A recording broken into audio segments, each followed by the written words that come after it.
大家好，这里是洛杉矶华人资讯网How视频的直播现场。我们今天的节目会在洛杉矶华人资讯网和 YouTube 同步的播出。喜欢可以关注和订阅我们，同时打开小铃铛，收到我们的直播推送。那么我们的粤语频道已经开通了，如果你喜欢的话，记得去关注和订阅。今天呢，我们是邀请到了2位律师来跟大家讲一讲有关现在的移民现况。首先给大家介绍的是之前来过我们直播间的非常受到我们网友喜爱的艾飞力律师。艾律师好。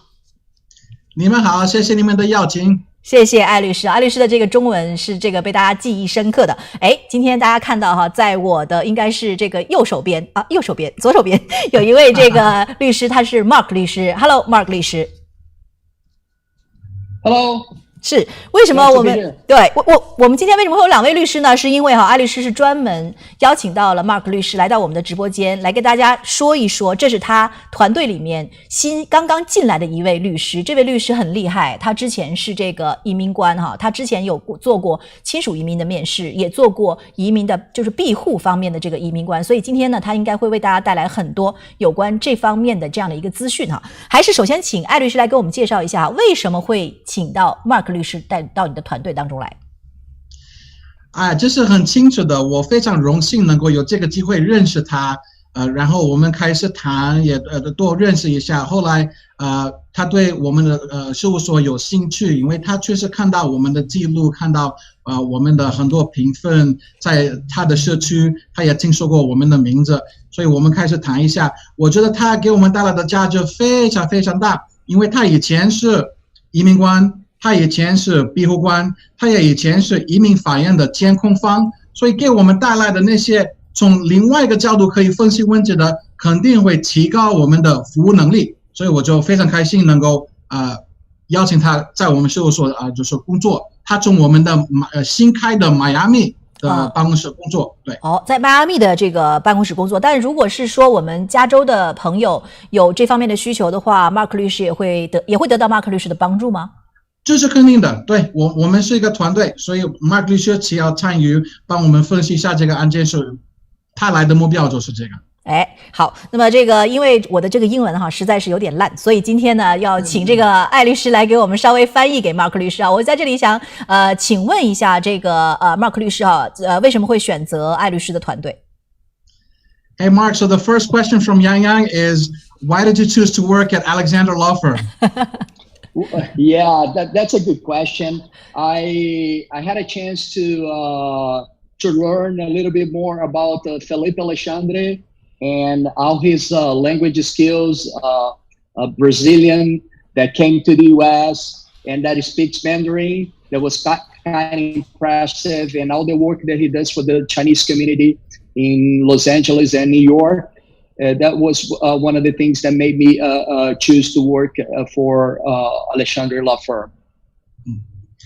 谢谢 Mark。So Mark 刚才说，他很开心你问到这个问题，因为他认识艾菲力之后，然后他也意识到，艾菲力的父母，然后也是来自巴西，然后他很开心，因为艾菲力很少来到美国，然后看到我们的律说。他也知道，就是这个巴西人会讲中文，然后在纽约跟洛杉矶，他为很多华人提供服务，他觉得这个是非常有意思的，然后他知道我们帮助很多人，所以他就选择到我们这边来。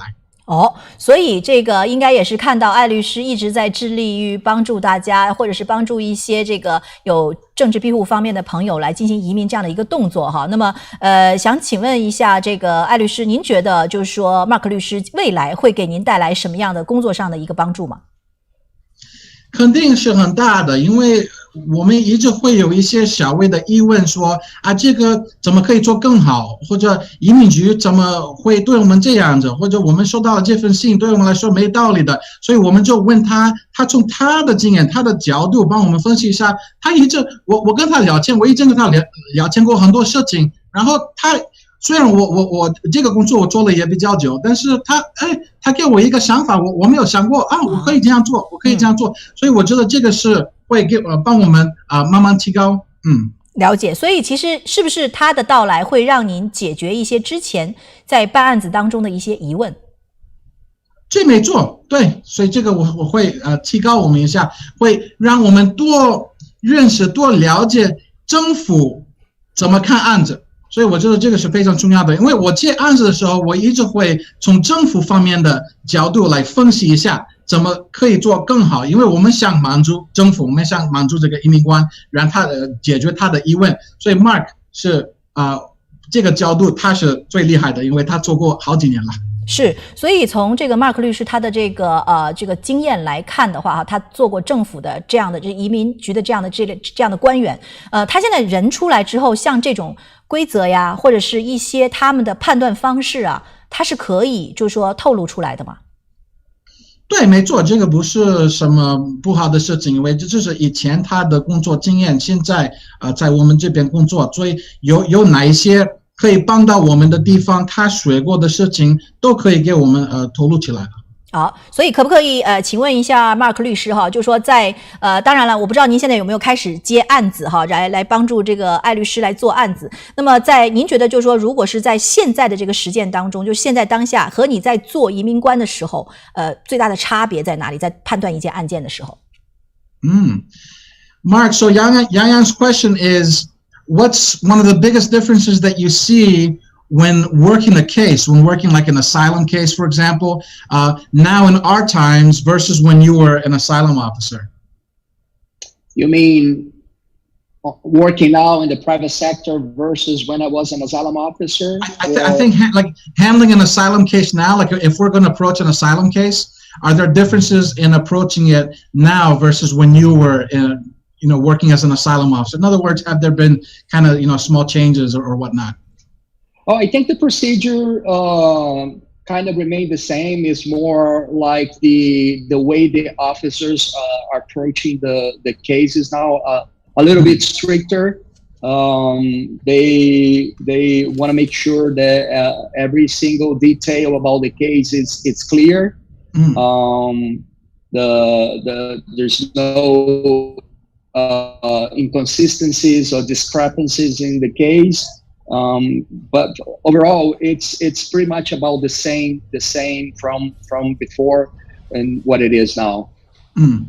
好，他说基本上没有变，基本上那些程序都是一样的，但是现在移民官怎么处理案件有一些稍微不一样的，有一些就是更严一些的规则，因为他们现在处理的他们会看比较多的细节，他们可能是更中国人说鸡蛋里挑骨头。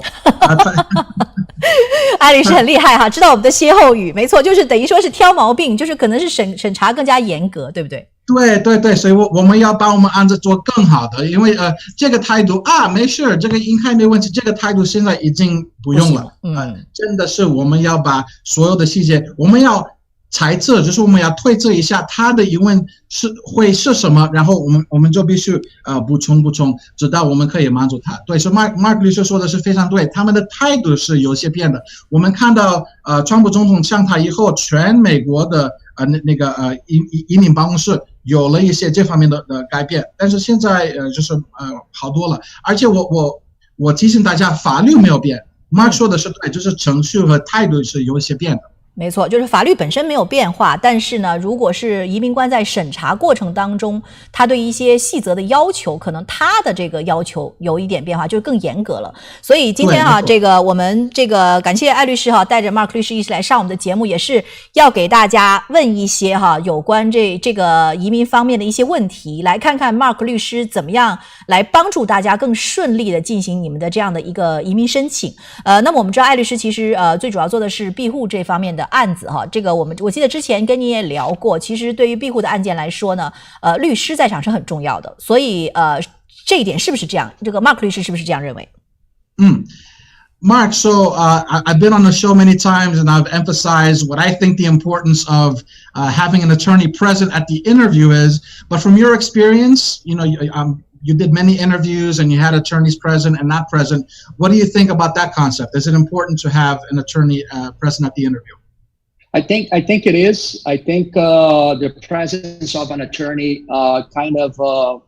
send a message to the officer that he should follow the procedure correctly, that he should be respectful to the applicant, that he should be eliciting every single testimony possible so he can have the full story and to make an informed decision about the case. Oftentimes when an attorney is not present, the officer might rush to the proceedings, might try to finish the interview faster so he can jump ahead to his next interview. And because they have very limited time, and when an attorney is there, he usually makes sure that the officer asks the correct questions, and the attorney is familiar with the client's case, so he can try to point to situations that the officer did not cover during the interview. 谢谢Mark律师。他说是这个很重要，因为这样律师在场，你就会告诉移民官，请你按照法律办事情，而且请你尊重我的客户，是，然后请你问所有应该问的问题，来有全部的故事能够来做你的判断，这样的话他可以做一个就是全面的一个决定。然后移民官我们知道特别是庇护官他们是忙不过来的，他们案子也非常多，所以律师在场，那他们就还是会努力详细的问问题，详细的把你的案子完成的。如果律师不在场的话，那他们可能就会就是比较马虎，然后会忘问一些很重要的问题。所以律师在场的话，律师也因为律师很理解你的案件，所以律师也可以说移民官可能你要问到这方面，因为我认为这个对案子也很重要。然后当然除此之外，我们也可以做一个口头辩论，我们也可以告诉他可能案子有哪些矛盾，我们还是可以有一个解释的机会。所以这个就是在 Mark 律师看来，就是有律师在场的这种案件呢，他觉得更容易处理呢，还是说没有律师在场的他会觉得更容易处理一点，或者是说他是不是会害怕客户带着律师过去？So Mark, the question from Yang Yang is, do you think it was easier to adjudicate a case where a lawyer was present, or easier to adjudicate cases where an attorney wasn't present, or you know, or what was the situation? I think it was definitely easier to deny or refer a case when an attorney was not present, because when the attorney is there, and usually attorney fight for the client's case, so they want to make sure that all the procedure was followed correctly, all the questions were asked, that the client was able to understand everything. So if the officer is keen to deny a case without an attorney present, I think it's easier for the officer to deny or refer a case. 好，谢谢 Mark。Mark 说，肯定律师不在场，肯定是更容易处决案件或者把案件转到移民法院。是因为律师在场的话，他会确认你真的该就是用什么程序，或者该做什么事情，问什么问题你都问到。所以肯定是如果一个移民官他是真的想处决你的案件，如果你的律师在场，他为你的案件奋斗，这个对他来说会比较困难。是没错，所以大家听懂了哈。这个其实你看，这个移民官其实他们是不希望律师在场的，但是作为客人来说，如果你有律师在场的话，对您的案件是有好处的。所以大家一定要这个记得啊，就如果是你的案件有律师在场的话，可能成功率真的是会高出很多。那么在这里还是我看到有不少的网友在线哈，如果大家有问题的话，还是可以提问的哈。这个可以用中文来写，然后那个我会来请问这个艾律师，让他翻译给 Mark 律师啊。大家有什么问题的话，可以赶紧来提问，因为遇到这个移民官的机会不太多，所以大家要抓紧时间了。所以这是一个问题，还有一个问题就是我们知道，其实我们第一步，我们申请移民的第一步应该都是填写表格，并且寄送包裹。那么这个包裹呢，就是应该是这个移民官对于这个案件的这个第一印象。所以想请问一下 Mark 律师，就是说对于这个包裹来说的话，您觉得我申请人应该怎么样去准备会更有帮助？ Mark, so the question from Yang is, we know that the forms that we fill out for immigration petitions and the package, they're extremely important, and a lot of times that might give the officer the first impression about the case. What are some tips that people can follow to best prepare their packages in a way that's most favorable to their case? Obviously, it starts with a good personal statement, with a good narrative in chronological order. Before you go to the interview, you have to state what happened to the client. So a good narrative explaining all the instances of harm, why the person is fleeing persecution, what would happen to the person if he would go back to the country. So all this information is important to be on the package, and of course,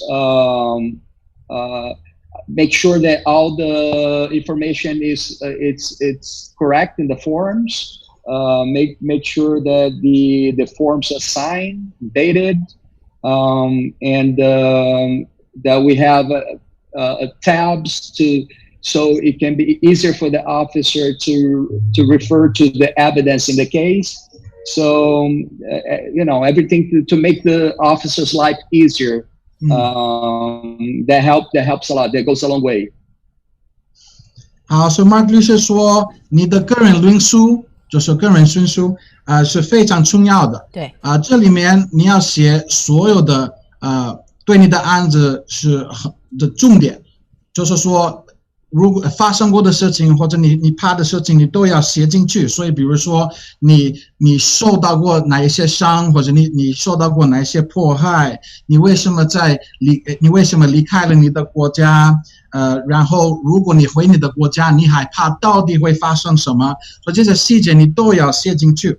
然后你要确保你的论述和你的表格上的信息都是很正确的，都是你自己签名的，都是你自己知道那个内容以后你再签名了，有写日期。然后那个包裹你要弄的方式就是让移民官的工作更顺利。所以我们希望比如说tabs 不知道什么说，就是你列出 A B C D E， 这样的话你就跟他说你看一下我的逮捕证，然后逮捕证就是 OK 他就知道了。所以这样的话让他的工作更方便，是会对大家的案子会有更多的帮助。是，所以艾律师，如果是说您在替客人做这种包裹的时候，是不是你也会像这个 Mark 律师所说，做出一些分类，然后帮助这些移民官去做一些这个查阅的动作？这是肯定的，这个我们认识他之前已经做过，现在他就给我们强调，我们肯定会继续做，因为这个我在我们事务所，我们已经有做过移民官的人在我们这边工作过，所以我们就跟他们聊天，我们就学到了这些，所以我们知道特别是移民官的那个面试，我们的工作是真的让他的工作更顺利，更顺利的话他会比较开心，他会更愿意给我们加分。对，没错，更能让这个案子更加稍微的顺利一点啊。然后我们这边有一些网友的问题哈，这个我是等一会儿再来问一下艾律师吧，然后或者是请 Mark 律师也可以来给我们回答一下。我们先请那个 Mark 律师还是来给大家稍微普及一下目前这样的这个作为移民申请来说哈，我们应该注意些什么？其实有一个问题哈，我们知道其实很多做这个政治庇护的朋友，他们在美国都有过非法工作的这样的一个经历。我们想了解的就是说，如果是说这份经历在递交申请的时候，或者是去 interview 的时候，是不是需要去披露？就是对这个事情，如果是说出来和不说出来，对最终的结果或者给移民官的印象会是怎么样的？Mark, so a lot of asylum applicants, they come to this country and they need to survive, and so they work, but they work without employment authorization. And so is this something that they should disclose on the forms or disclose at the interviews? So in other words, what are the pros and cons of disclosing that versus not disclosing that? Obviously, that if there is a question to that end, the applicant should disclose, should not lie to U.S. officials. Working without authorization is not a bar to an asylum. So even if the person work without authorization in the country, if the person has a good claim for asylum, she should be able to get it. So if the officer asks the person if she worked in the country without authorization, she definitely should be able to tell. And officers know that the persons need to survive, especially if they are here for a certain period of time. They need to work to survive. So I think if the person lies, that goes into her credibility to the rest of the interview. The officer might think that she is lying about everything. So it's always important to be forthcoming, to be truthful, and as thorough as possible with the officer. 谢谢 Mark 律师。Mark 律师说，如果你工作过的话，就是非法工作过的话，这个不是申请庇护，这个不是拿到庇护的一个障碍。就是说你做了就不能拿到庇护。Mark 说，即使你非法工作过，但是如果你的庇护的案件是符合法律，你有一个好的申请，你完全还是可以拿到这个。你非法工作，他们不会自动的来拒绝你，不是这个意思。所以呢，如果在面谈的时候，然后在表格上，你肯定是你要投入到你工作过。为什么呢？因为移民官他们也是人，他们也知道大家来这个国家也不容易，大家需要工作，为了赚钱，为了生活，为了生存。所以如果你来这边已经有一段时间，除了你在你的国家有很多钱，他们会怀疑你怎么没有好几个月或者好几年在这边工作，他们会怀疑你。然后如果他怀疑你，如果他认为或者如果他确定你这方面是说假的，那他会认为你全部的案件也是假的，所以这个会影响到你的可信度。所以在庇护的案件来说，可信度是非常重要的事情，它是从小的事情会到大的事情。所以大家要注意一下。所以呢，这个问题所有的问题大家肯定要说实话，然后让移民官更相信你。了解。其实最后一句那个 Mark 律师讲的我听懂了，他说如果是说你撒了一个谎，他会怀疑你之前所有的事情都是在撒谎。所以呢，就是说做这个事，而且刚才那个艾律师也说了哈，非法工作对于申请政治庇护的朋友来说，非法工作不是拒绝你的理由，所以大家不用太担心，但是诚实还是最重要的。但是在我看来，做这样的一个案件，你真的是需要请到一个像艾律师或者是 Mark 律师这样有经验的律师来帮你处理这些事情。否则的话，有时候很多朋友我知道他们会存有一些侥幸的心理，他会觉得我这个不说他可能不知道，那么对我来说可能是有帮助的。所以但是有时候不是这样的，所以大家千万要注意这一点。好，然后我们知道这个其实任何的移民现在都需要面试，那么对于面试来说呢，这个很重要哈。但是这个面试的话，艾律师，像我不知道这个政治庇护这一类的面试是不是有培训呢？你说在我们的事务所吗？对，就是或者本身这些人是不是要经过一些面试的培训？肯定要通过面试的培训，因为这个是你最重要的一个案件。我给大家一个比较幽默的例子，我说那个结婚的面试我已经结婚了16年了 ，OK， 然后如果我明天要做结婚的面试，但是我没有培训的话，我肯定会失败，因为我上个星期跟我老婆在哪里吃个一个晚饭，或者情人节我们去哪里，感恩节怎么过的，其实我要想很多事情我想不出来，你知道吗？是的。但是通过一些培训，那他问我就已经准备好了跟他说，所以完全不一样。所以你去面谈你没有培训的话，这个就是精神病的事情 ，OK？ 你就大家一定要培训，是一次一般来说也不够。是，所以艾律师，那这里有一个问题了，就是说，如果是移民官知道这些人都是经过培训的，他们还相信他吗？这是我回答还是 Mark？ 请 Mark， 你可以回答，或者是 Mark 律师也可以回答。Okay, hey Mark, so we're talking about preps and the importance of preps, and I said it's a travesty of justice if people don't prep, and in fact they have to prep more than once. And I gave the example of my wife, and I've been married for 16 years, but if I have an interview tomorrow and I don't prep, I'm probably going to fail because I can't remember what I did in Thanksgiving and everything. So here's the question. If the officer knows you've prepped, can that work against you? Well, I think good officers, they always going to ask follow-up questions. So the applicant should not assume that the officer is going to believe the first answer that you give to a question. Be prepared to answer follow-up questions. The officer receives an answer and goes under and asks another question on top of that. So the applicant, it's okay to prepare and go prepare and be sure that you know all the dates, all the instances of harm, everything that happened to you. Be ready to explain, to elaborate on those answers. I think that being prepared is always a good thing, as long as you can articulate with details everything that happened to you. 谢谢 Mark。所以 Mark 说，你准备好，你培训肯定是一个好事情，一直是一个好事情。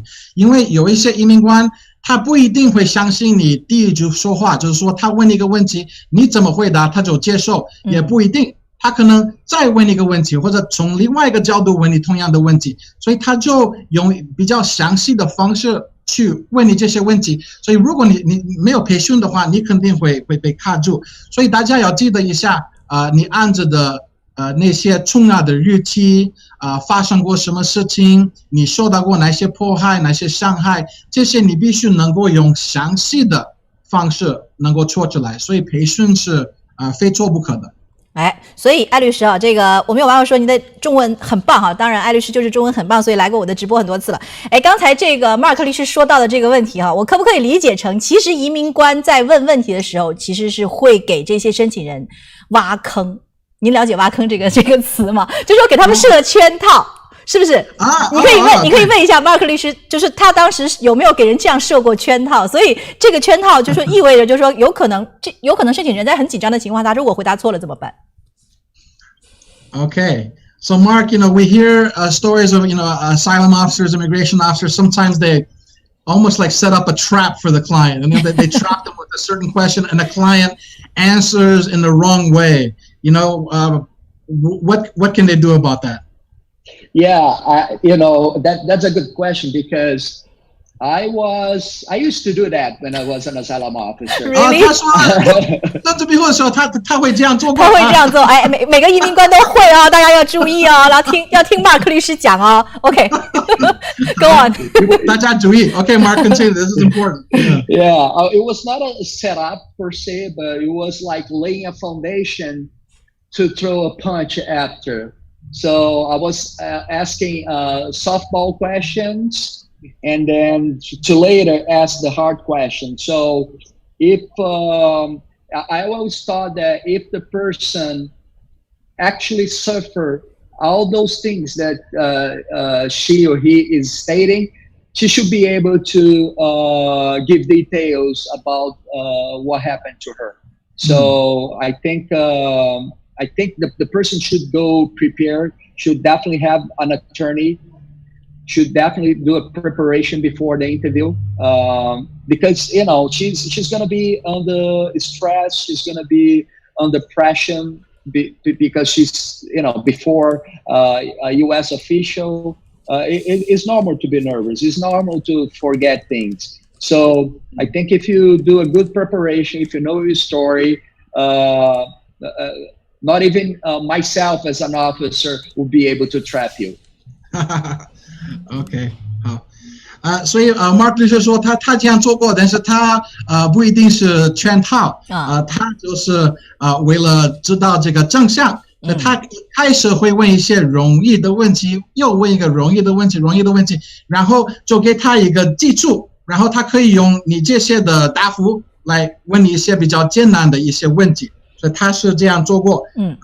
他认为如果一个人他真的是受到了那些迫害，他真的受到了那些他说过受到了那些迫害，那个人应该可以以详细的方式来回答他的问题。是，所以大家的培训准备有律师在场就很重要，因为这些面谈当然理所当然会给大家带来一些压力，大家都很紧张，这个是很自然的，每个人都会这样。但是如果你好好准备，Mark 律师说连一个很厉害的移民官也不能打倒你。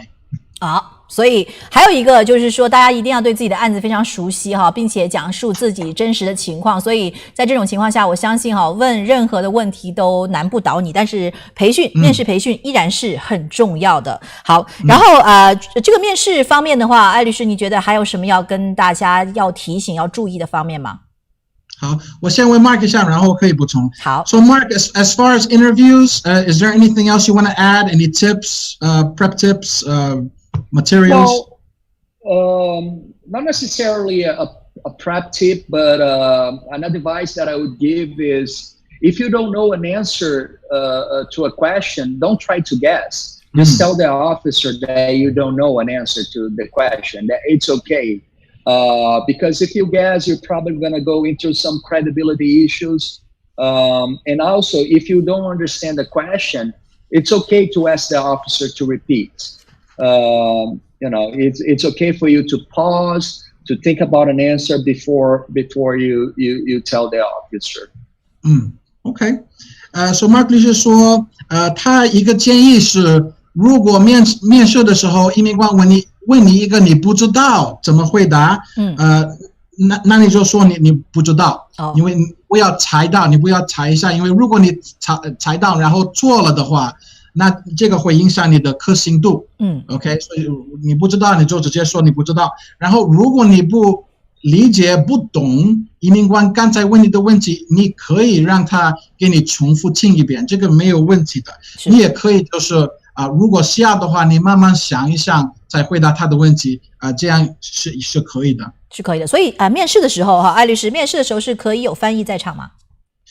必须要的。如果你的英文不是非常舒服的话，而且不仅是我可以用英文上课，这个可能还是不够。因为这个是可能是你最重要做过的面试。对。所以呢，法律的就是很多术语的话，你就除非你真的是跟美国人差不多的英语，我建议你带一个翻译。是，没错。所以在面试方面的话，您觉得根据您的经验来说，您还有什么建议给大家吗？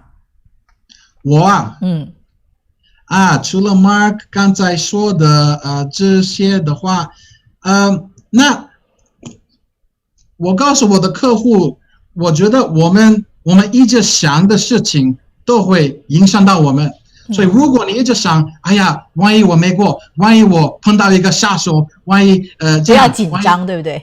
对，你就会紧张。所以我知道你肯定会紧张，但是面谈之前你就要想，你就要在你脑里面，你就要看到一个非常顺利的面试，你就要看到他回答的问题你都知道，你都回答的非常顺利，你都说服他，那这样的 energy 带来到移民的面试是最好的。如果你过分紧张的话，对你的案子也不好的。对，没错，对下你的情绪。没错，就是其实艾律师告诉大家，就是要怀着美好的这个愿望、顺利的心态，然后去进行面试，因为你的情绪可能会感染这个移民官哈，让你这个案子更加顺利。好，然后我们我看到这边还不少的这样的一个问题哈，我们等会儿来请问我们的这个 Mark 律师。然后现在有一个问题是想先来问一下这个艾律师，也想问一下 Mark 律师怎么看？就是我们知道现在很多的庇护的案件哈，是实行了一个叫做后进先出的政策，那么很多15年到17年的这个庇护的申请人都还在等待面谈，因为他们这个时间太前了嘛，因为现在是谁晚交谁先走嘛，谁先出来。那么有很多的有一些人会建议让这些人把这个案件先撤销，然后呢这样会自动会转到这个移民法院。所以这样的一个动作你觉得你认可吗？或者说这个东西真的会这样的一个动作真的可以让这个案件更快或者更顺利吗？好，我先问 Mark， 然后我补充几句。好。Mark, so we know that in 2018, USCIS, they instituted the last in, first out policy. And so you have people that applied years ago, 2015, 16, 17 mostly. These people are stuck in limbo and they don't know when they're going to get an interview. So there's been some people that have suggested that they withdraw the case from USCIS, which will trigger an NTA. They'll go to court. And so isn't this a faster and smoother way for them to get a hearing and a shot at getting asylum? No, I don't think so. You know. So they just have to wait. 他们只要等吗？是要等待吗？ Unfortunately, they would have to wait because if they do that, if they withdraw the case and then refile or withdraw so they can get an NTA to go to court, I'm pretty sure the ICE attorney will question the credibility of the fear. Well, if you were so afraid to return to your country, why you withdrew your application? Why you took that measure? And also can be considered fraud. You know, you try to play in the system. It's not a good thing. 对，说 Mark 律师觉得这个不是一个好的主意，我也同意。但是他刚才说的是，对，没办法要等。当然你可以退一下，但是你要等。为什么？因为如果你向移民局撤销你的案件，然后你重新申请，或者你撤销你的案件，他们是自动把你的案子转到移民法院的。那法官、监控方，他们肯定会对你的可信度会有很大的怀疑。因为你撤销案件的意思是，我现在不用申请 ，OK？ 为什么你不用申请呢？那你就不怕吗？对，你那年给我们写你怕的事情，现在不怕吗？那你现在重新申请，为什么？所以第一，他们会非常怀疑你的可信度；第二，他们也会认为你是一个比较乐意做起家的人，因为你这样是跟我们的系统玩游戏，所以他们也不傻，所以你这样的话，他们肯定会非常怀疑你的可信度，结果肯定不会太好了。是，所以这个我加几句，我可以加一句吗？好，您请讲。不好意思，一个很重要的部分也是，如果你这样做，假如说你是15年、16年申请过，是吗？然后你现在撤销你的案子，好，他们转到案子到移民法院，法官见你的时候，法官除了那些可信度的话，法官也会说，你知道庇护必须1年之内申请吗？是啊，我是16年申请了，没有啊，这个你撤销了。所以你现在就是2020年，对，你为什么等了10年？我没有等10年，我当申请了，不是，我们现在按照这个申请了。所以如果不是1年之内，你最多能拿到就是那个 A10卡的，而且 A10卡也很可能拿不到，因为他觉得你就是一个骗子。对，没错，所以在庇护的案件当中，可信度是一个非常非常重要的事情。所以就是说，如果是对太重要了，如果是说这些有这个15年、17年申请庇护的朋友，真的是还是要等待当中哈。这个 Mark 律师也是建议大家还是要等。可以催一下，你可以跟政府写信说一些，可以催一下，他们有可能也给你早点的面谈，我们看到过，我们做过。是，所以刚才我们提到了这个移民法庭这一部分，然后呢，刚才您也说到 Mark 律师是做过这个检察官的，所以在这一部分的话，如果是到了移民法庭这一步，面对检察官的时候这些申请人应该注意些什么呢？So Mark, we informed everybody that you were also a trial attorney, a prosecutor with the immigration courts. And so when people have court cases, what are some tips? What are some things they should observe when dealing with the prosecutor in immigration court? Well, I think, first thing is know your judge, know who your judge is. That is important because some judges are more strict, some are more relaxed, and some might demand more about your legal briefs. So I think it's important for you to know who your judge is, and also I'll always treat the parties with respect, the ICE attorney, the judge, because you might need to approach a nice attorney, assistant chief counsel, to maybe agree with you in a motion to terminate proceedings. I know it's a hard thing to get nowadays, but you should always try. So Mark 说，很重要的是，第一，你要知道你的法官。因为法官有各种各样的态度，各种各样的性格，所以比如说你的法官可能比较严一点，他的要求比较高一点，另外一个法官比较轻松一点，所以这个也很重要。然后你肯定要对所有的人，包括法官，包括那个监控方，你要尊重他们，你要用客气的方式来对待他们。这个很重要，因为有时候监控方也可以给我们带来一些帮助，比如说他可以给我们沟通，写一个动议书给法官，他同意让我们这样做，让我们这样做。然后我们很多时候在法院，我们碰到了一个监控方，然后我们对他好，然后他人也不错，然后我们做一个很好的案子，那个包裹很丰富的，然后客户的那个证言也跟那个材料也非常一致的，然后那个监控方说，法官，那我就没什么问题了，随便你，就是说如果你给了，我不会上诉的。所以Mark 刚才说的也很重要的。是，所以这是这个我们之所以问 Mark 律师这个问题，是想从我们申请人本身的角度了解一下哈，我们的移民官和我们的检控官到底是在这些时刻到底是怎么想的。在这里还有一个问题哈，就是我们知道面试的时候，中国有句古话哈，艾律师不知道知不知道，叫做以貌取人，就是说这个就是穿着，我的衣服的穿着，我的这个打扮会给人有第一印象。然后呢，就是说作为移民官来说，他会不会从这个外表上来判断一个申请人？就是因为我们有时候会看到，如果这个人穿得很，就是各种金银首饰都戴着很多，有些移民官是不喜欢的。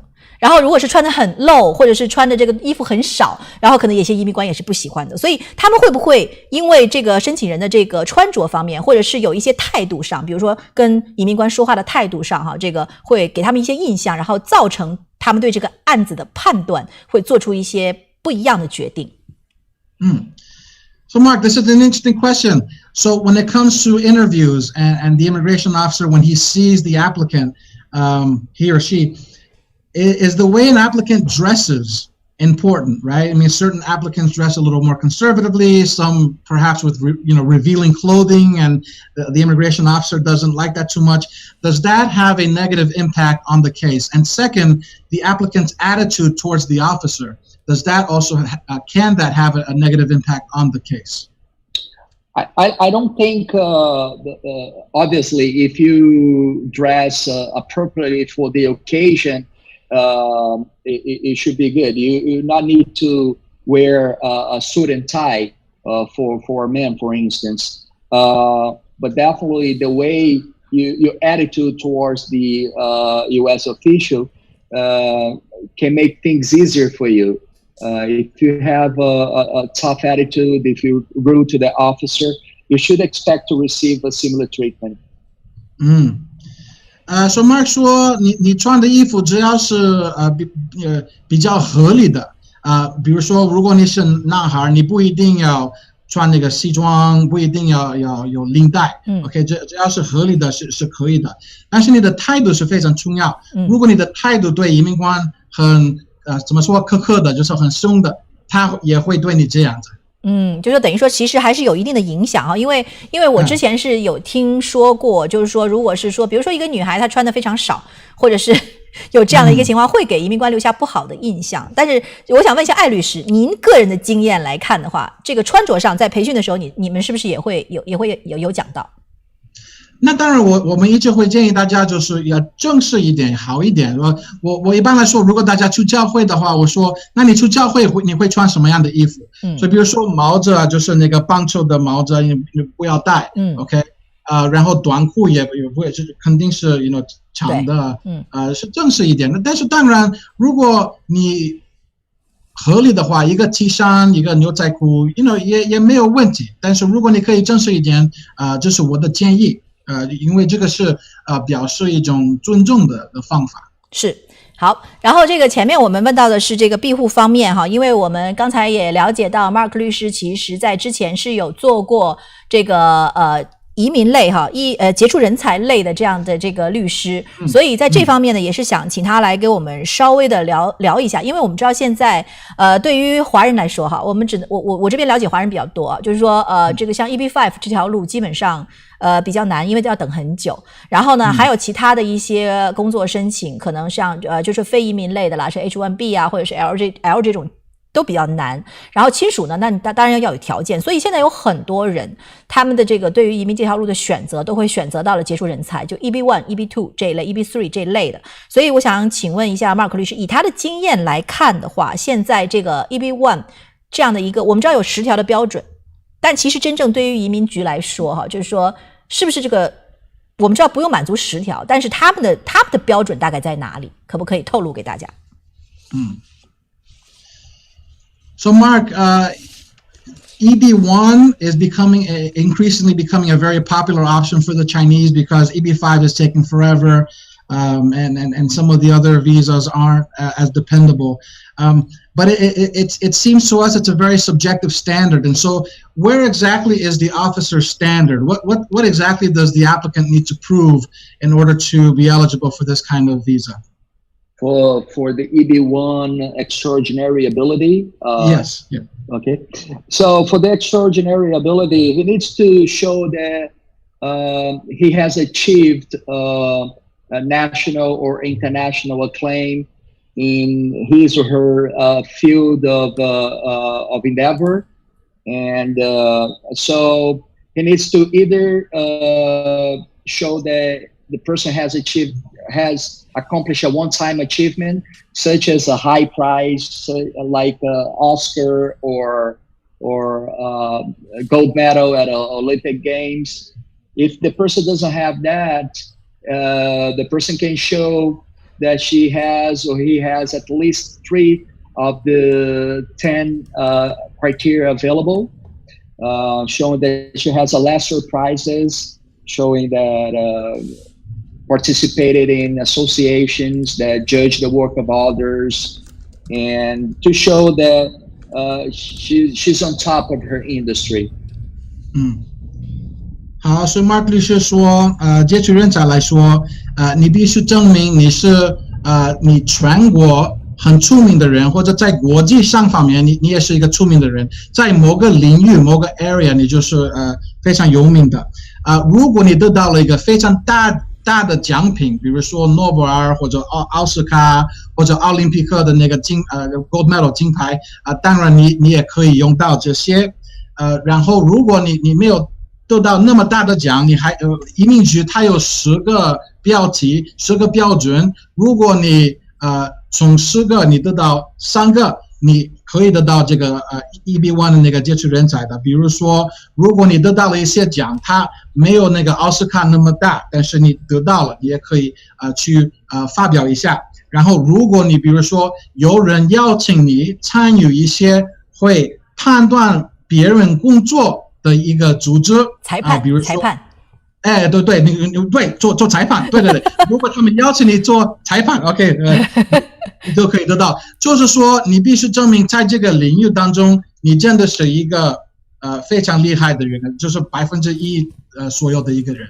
是我理解，因为我们之前也有律师来讲过 EB1 这类的东西，就说要证明你的杰出，但是在这里就是说艾律师您我不知道您做不做这方面的这个也做这方面的 case 所以就说在您看来，您自己当拿到一个客户的资料，或者他提供给您的他有可能达到的这10项标准当中，您会最看重哪一些？就说您觉得在这10条当中满足了哪一些基本的条件，他就可以作为申请人来申请这个 EB1？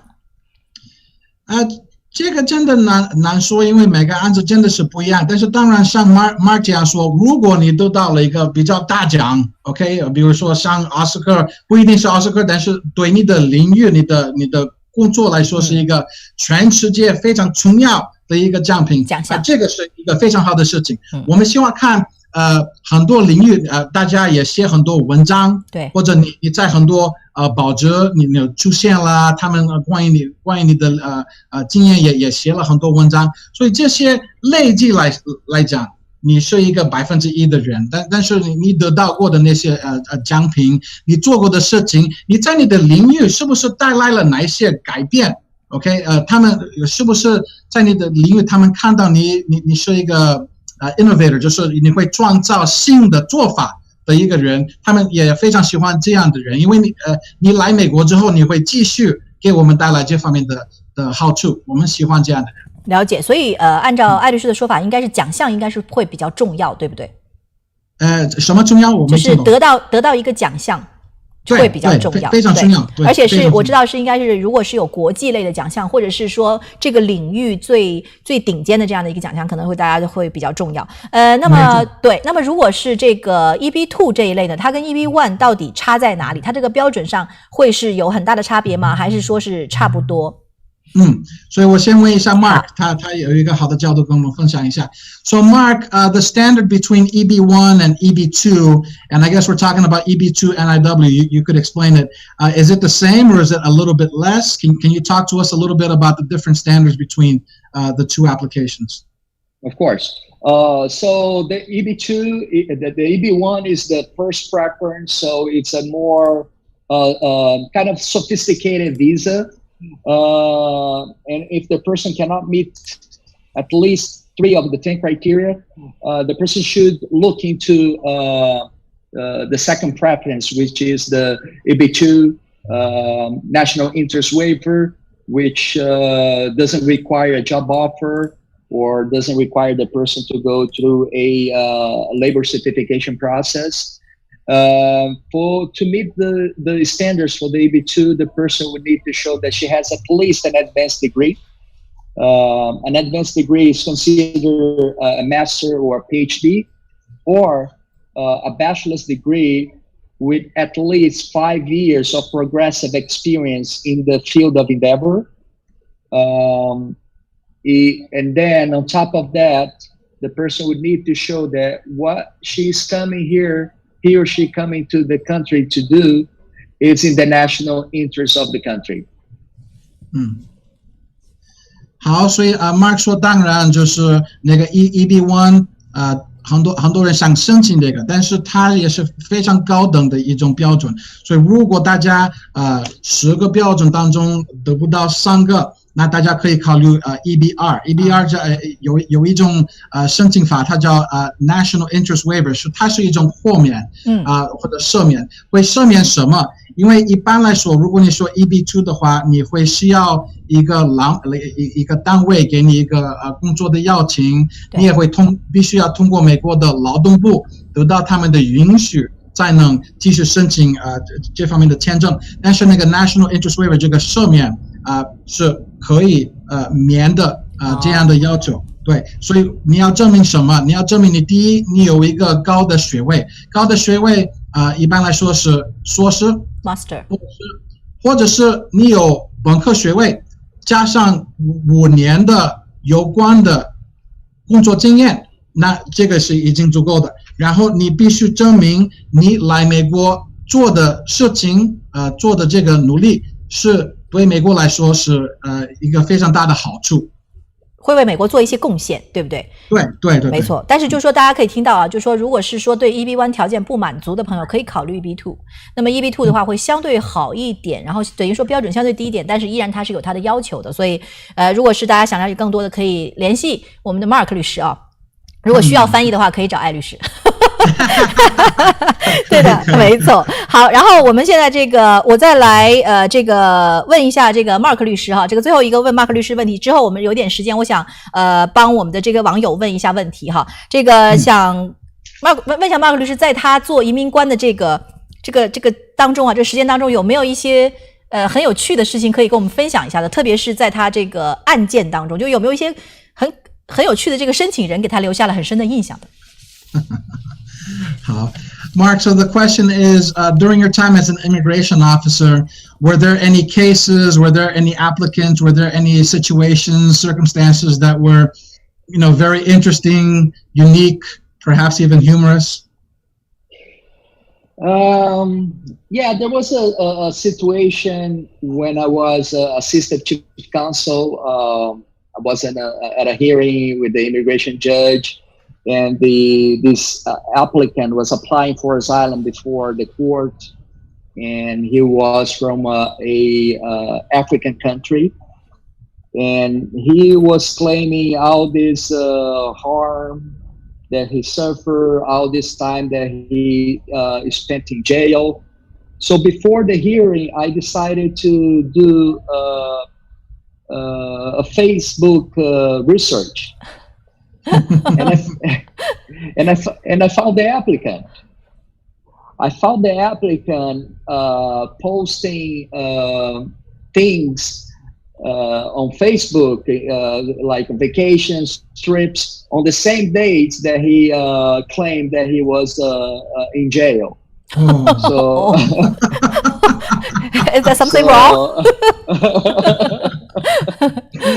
So I asked him, did you have a key to the cell so you could get out and post all those things on Facebook? Did you have access to the internet while you were being beaten in jail? So I think people should be aware of those things, you know. The government will look for you online. Will try to find things to use against you. 对，这个很重要。所以 Mark 说，那天他是一个移民法院的监控方，然后他接了一个案子，申请人在申请庇护，申请人是来自一个非洲的国家，然后在他的论述里面，他说了他受到了很多迫害，他去了监狱，被打了等等。所以 Mark 很聪明 ，Mark 就上了他的 Facebook， 他的脸书，然后 Mark 找到了这个人，然后找到了这个人说受到迫害的那天，他这个日期写了很多关于一些怎么说一个假期，就是去过旅游，去旅行对的一些事情。所以 Mark 在那个听证会当中，他就问了这个申请人，那监狱给你一个钥匙吗？就是让你可以出去旅游吗？可以去旅游，然后就回来。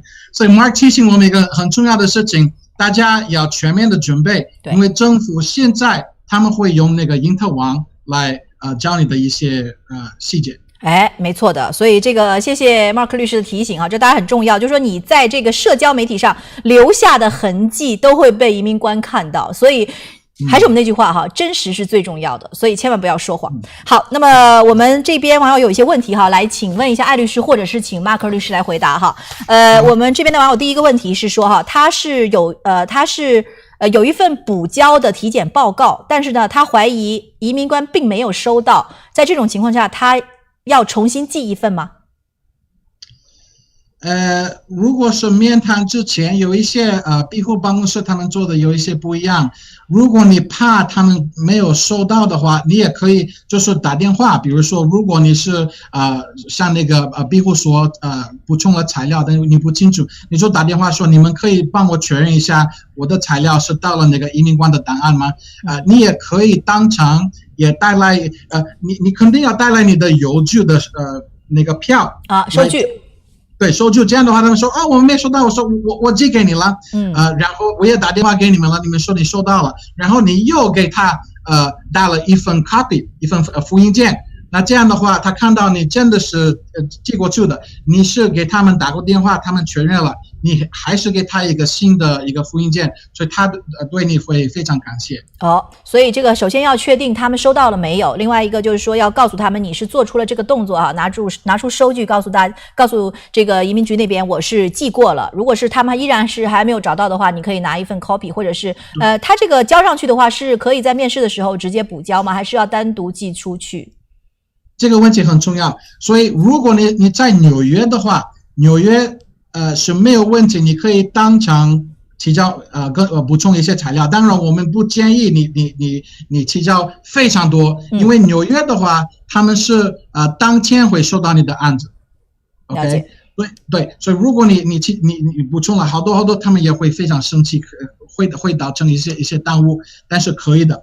但是洛杉矶，他们对这个非常严。洛杉矶他们有一个7天 7 day 的一个规则，他说你补充材料的话，你必须7天之前给我们发。如果当场会提交的话，我们要问我们的上司。所以有时候真的没有办法，然后我们去然后有几次他们说我们要给你延期，我说那我要跟你上司说一下。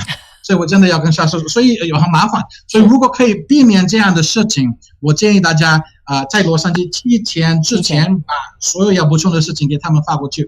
新泽西据我所知也是有这个7天的规则。所以这个还是要具体看一下各州的这样的一个法律。好，下面一个问题呢是这位网友问，他说旅游签证因为这次武汉病毒的这个疫情的影响呢，导致在美国超期停留超过了3个月，像这样的情况应该怎么样来处理呢？艾律师。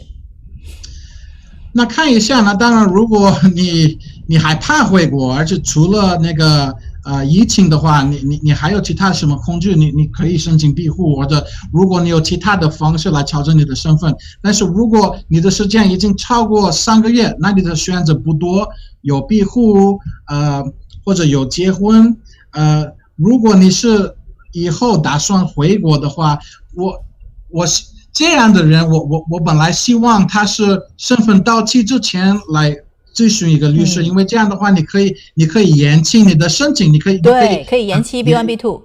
对，所以这样是最好的方法。如果你身份到期之前，你可以延期一下，说这方面各种各样的困难但是如果时间已经过的话，有点困难，因为你也要小心美国法的那种惩罚。如果你的非法时间超过6个月，你3年不能回美国；如果它超过1年的话，你10年不能回美国。所以这些你要注意到。对，但是这些后果，如果你离开美国以后才会这样子。这是后果哈。好，下面这位网友问，他说：“请问一下律师哈，1月底申请了难民的旅行证，也就是回美证，到现在也没有收到受理信，也没有扣款。他问这个该怎么办？大概多久可以收到？这个时间上您了解吗？”时间上我了解2个月还好吧，就是如果还要再等。如果超过3、4个月，那你就可以开始去催一下。好，下面一个网友问，他说移民签证过期，如果要补延期手续，是不是很麻烦和复杂？这一个的话要面谈吗？好所以这个我没有看到过这样的面谈。困难的话，你必须证明你真的是有意图要回你的国家，所以你这边要做到什么？所以你必须列出一些你这边打算做的事情。但是现在也可以提到这个疫情的情况。好，这边有一位网友问说 ，B1 签证延期可以吗？一次可以延多久？一次可以延6个月。6个月，对，但是你要在这个到期之前要提出申请哈。然后这位网友问，他说：“请问申请 I-212在纽约要等多久？”不过在纽约的话，这个我们看到过6个月，很难说，212是吗？对，212就差不多哈，差不多6个月。艾律师的这个，对，还有一位网友他是用英文问的啊，他说：“我希望在美国医院担任护士，请问可以申请美国绿卡吗？如果可以的话，要多久？”好，我也告诉 Mark 一下。Mark, so there's somebody who wants to be a nurse in the United States. Can that person possibly apply for a green card? If so, in what manner? She could benefit from the Schedule A. Schedule A is actions that are in need in the country. I Schedule A, the person could, if she goes to school here in the United States and then passes the state license to be a nurse, and she has an offer of employment, she doesn't need to go through the labor certificate process. If the person is a nurse and does not have a license to practice here, or does not have a job offer, she could try to use the EB-2 national interest waiver, depending on the area of her industry. If she has done some research and publications, she could benefit from the EB-2 national interest waiver as well.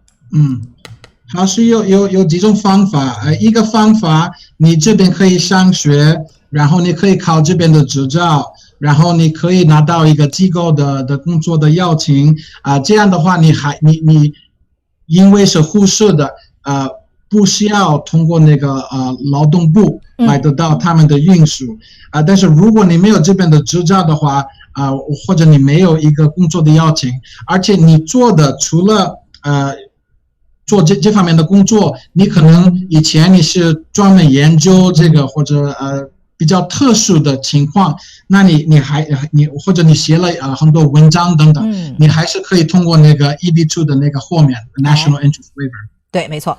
好，我们这边还有一些问题啊，我们不能一一的问完。然后最后有一位网友是在问哈 EB1 和 EB2 的律师费用的大致范围，这个没关系哈，这个我不请艾律师来回答了。我现在已经把艾律师的这个，因为每个案子不一样，对不对？艾律师，这是这个费用方面是确实是有出入的。然后呢，这边是我已经把艾律师的这个律师事务所的电话已经在我们的评论区写好了。如果是大家有这个问题的话，也可以在我们的这个直播下面这个内容简介里面能看到，包括艾律师他们的这个官网也能看到。相信你联系到艾律师就可以联系到 Mark 律师。好，然后这个所以呢，具体的问题可以来打电话来询问艾律师。艾律师非常的 nice 啊，他应该会非常乐意解答你的问题。今天非常感谢两位跟我的连线。加我们的微信，我的微信是微信有。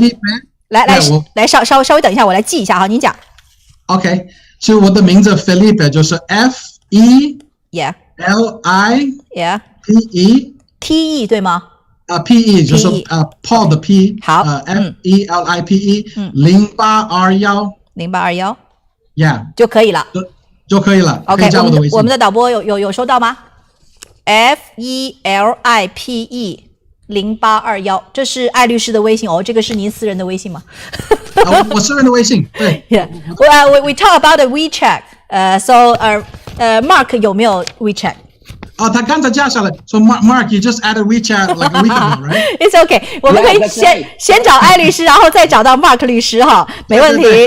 对，然后好，这个刚才还有一位网友说这个有回放吗？可以的，我们直播结束之后你就可以重新来看了哈。这个也希望大家可以多多的了解 Mark 律师，他有非常多的经验哈。作为这个前移民官的话，应该是有很多的这个经验可以分享给大家，告诉大家应该是怎么样去处理您的这个案件。今天非常感谢艾律师，也非常感谢 Mark 律师来我们的节目。Thank you so much. Thank you so much, Mark. 艾律师，这个 Mark 律师好像卡住了，他的网络可能有点问题，但是没关系，感谢艾律师啊！希望下次我们有网友还说了一个，希望能够多说一些18年以前庇护面谈排期的信息。下次我会请艾律师来到我们的演播室来给大家讲讲这方面的案子。感谢艾律师，辛苦您。哪里辛苦你了，谢谢两位哈，这个也非常感谢这个 Mark 律师，这个第一次进行这样的一个英文的这个采访，对我来说也是很紧张啊，这个看来我要好好的练练英文。感谢我们所有在线的网友，有任何的问题还可以继续留言，谢谢您的收看，我们下次再见。